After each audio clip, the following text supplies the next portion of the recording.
और 29 दिन में 45 करोड़ श्रद्धालु अब तक वहां स्नान कर चुका है।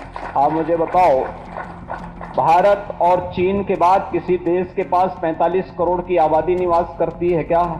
जिसमें आप ट्रैफिक मैनेज नहीं कर पा रहे हैं आप। लेकिन जिनको नकारात्मकता फैलानी है, और नकारात्मकता फैलाने वाले कौन लोग हैं?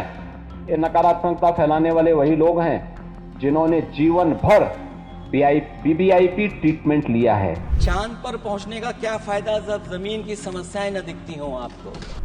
न जाति का भेद है, न पंथ का भेद है, न क्षेत्र का भेद है, न भाषा का भेद है। पूरा देश आ रहा है और 29 दिन में 45 करोड़ श्रद्धालु अब तक वहां स्नान कर चुका है। आप मुझे बताओ, भारत और चीन के बाद किसी देश के पास 45 करोड़ की आबादी निवास करती है क्या? और एक अस्थायी शहर में 45 करोड़ श्रद्धालु आकर के डुबकी लगा करके चला जाए तो इससे बड़ी बात और क्या हो सकती है। लेकिन जिनको नकारात्मकता फैलानी है, और नकारात्मकता फैलाने वाले कौन लोग हैं? ये नकारात्मकता फैलाने वाले वही लोग हैं जिन्होंने जीवन भर वीवीआईपी ट्रीटमेंट लिया है, सरकार की वीवीआईपी सुविधाओं का उपभोग किया है।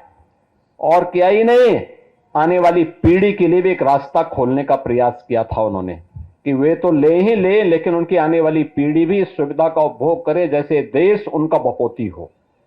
ये वही लोग हैं जो नकारात्मक पैदा करके भारत और सनातन धर्म के विरोध में अपने आप को सदैव उसके खिलाफ दुष्प्रचार करने में मशगूल रहते हैं। ये वही लोग हैं जो इस प्रकार का दुष्प्रचार कर रहे हैं। और ये पहली बार हुआ होगा ऐसा कि लोग 300 किलोमीटर के जाम में फंस गए। न केवल एक मुख्यमंत्री सभापति महोदय, उन्हें दो मुख्यमंत्रियों को लगाना पड़ा कि कैसे जाम रुक जाए।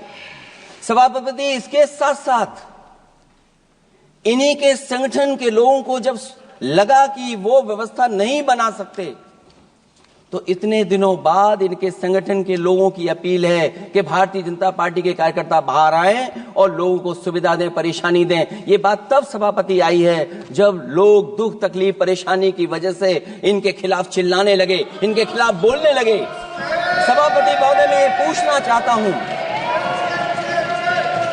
जिस स्नान के लिए प्रधानमंत्री गए हो, देश के राष्ट्रपति गए हो, उपराष्ट्रपति गए हो, मंत्री गए हो, क्या यही विकसित भारत की तस्वीर होगी जिसमें आप ट्रैफिक मैनेज नहीं कर पा रहे हैं? आप हर शहर में यह कहा गया कि कोई शहर से निकले नहीं, सबके सब वहीं पर रुक जाएं, आगे नहीं जा सकते, दर्शन नहीं कर सकते।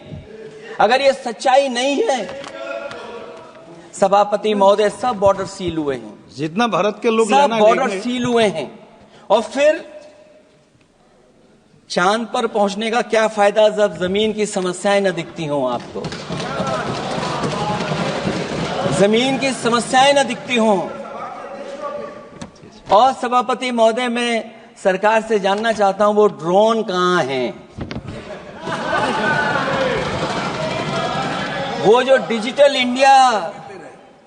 डिजिटल इंडिया की बात कही गई थी, वो कहां है?